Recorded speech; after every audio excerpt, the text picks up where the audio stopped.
Let's turn your attention to the playoff race in the MLB, because if the postseason were to start today, here is what you're looking at. Seattle, Toronto, Philly, and Milwaukee would all get the straight shot to the divisional series. The Yankees, though, picking up a crucial win over the White Sox last night.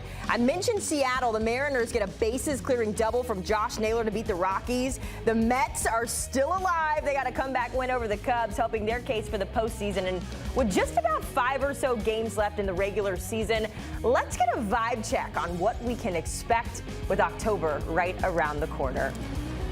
Our MLB insider, Matt Snyder, joining us here. I mentioned it, Matt, just about 5 or so games left in the regular season, so we're really in crunch time on the diamond. I want to take you to the AL East first, because the Blue Jays are holding on to a 1-game lead over the Yankees, but the Bronx Bombers have a lot of momentum. They clinched their 8th playoff spot in their last 9 years. They're going to wrap up the season, Matt, with the White Sox before turning their attention to the O's. The Blue Jays, meanwhile, have the Red Sox and the Rays. So when it comes to the division race, who do you believe in more? First off, I just want to say I cannot remember a season like this where there were so many roller coaster rides for so many different teams and so many different races. It's unbelievable. Remember, it was early August that we were talking about how the Yankees maybe should fire Aaron Boone, and I was one of the people on that train. They were falling apart. There were people saying they're going to miss the playoffs. I tell you what, you could make an argument that going into the playoffs, they're the strongest bet to make the World Series now.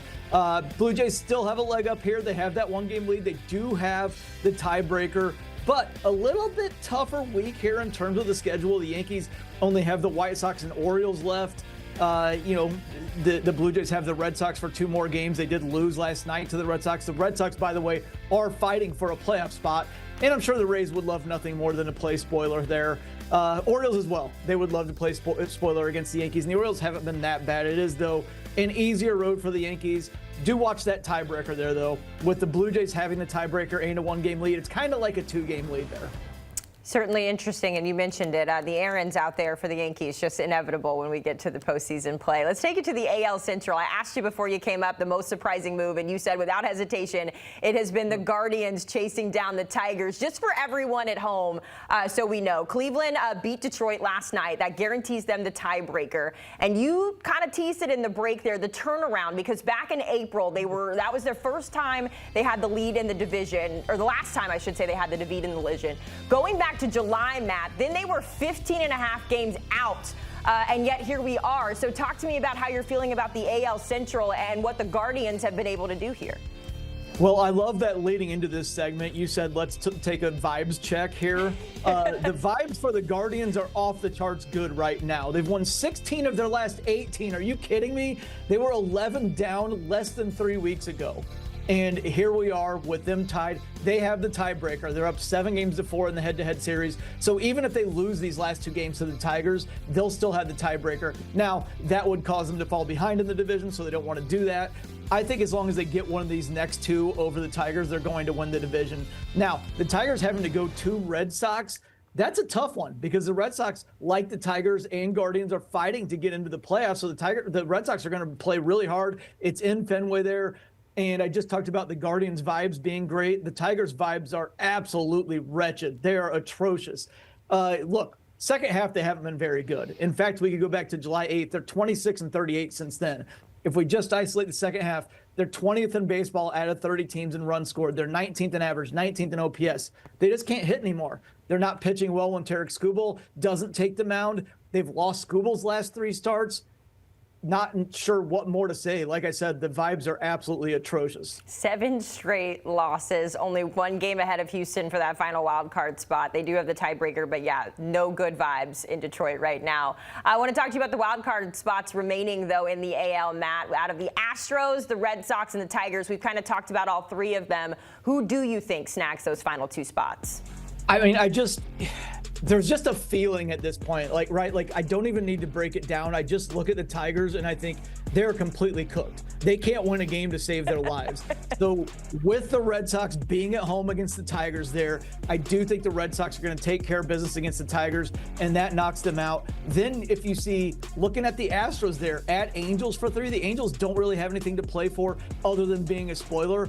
I think the Tigers are going to fall off here. I think we're going to see Guardians taking the Central and the Red Sox and Astros get those last 2 wild card spots there. It would be an unbelievable collapse for the Tigers. And well, in the first half, we were talking about A.J. Hinch and how good of a manager he was, maybe the best in baseball. Somebody's got to take a fall for this collapse because it would be the biggest in baseball history. They had a 14-game lead in July. The biggest collapse to this point was the 1951 Dodgers, and that was 13 games. Bad vibes, just all around bad vibes there. All right, so let's pivot over to the other side here when it comes to the National League. The Mets are still alive, guys. They have a 1-game lead over the Reds. I will add, though, the Reds are facing off with the Pirates and Paul Skeens tonight. Matt, as you know, he has been electric against this team. A .39 ERA, 33 strikeouts, and 23 innings pitched. And so when we look at this race, when it comes to the NL here, give us an update here on your playoff picture and your playoff outlook there. Okay, first of all, none of these teams are wild card or a playoff caliber team, so they shouldn't even be in the race. Anyway, somebody's got to make it, so let's see who's going to be the least bad here.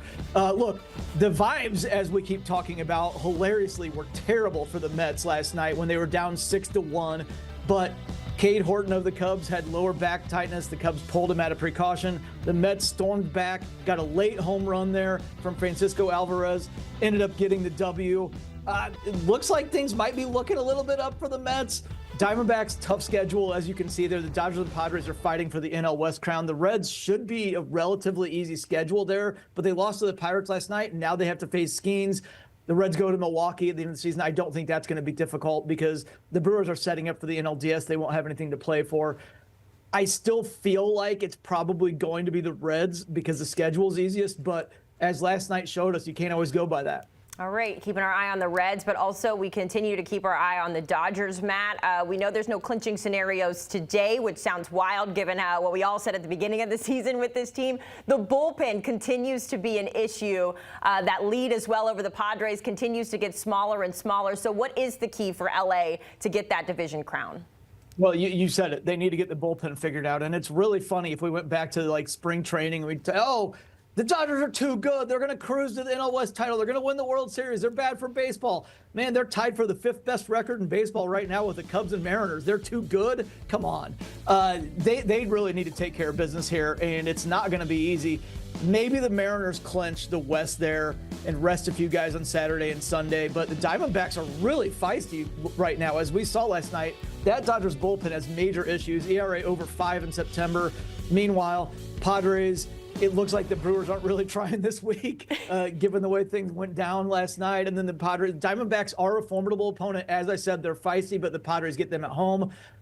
I suspect the Dodgers are going to find a way to pull this thing out, but it doesn't inspire much confidence going to the playoffs because they were supposed to be way better than this. The silver lining is, once they get to the playoffs, they have so many starting pitchers, they can kick some of those starters down to the bullpen, and maybe that helps fix some of those bullpen issues. It's always the pitching that it comes down to. Matt Snyder getting us ready for the playoffs in baseball. That October race is heating up. Snyder, we appreciate the time. Want to give you one look here at tonight's notable MLB games as well as the odds there. Are the Tigers cooked? Matt Snyder certainly seems to believe that is the case. They are taking on the Guardians. Those two teams battling for first place. You also have the Mets trying to keep their postseason hopes alive Cubs. There. Let's go, Jacqueline Cubs. cheering for the Cubs.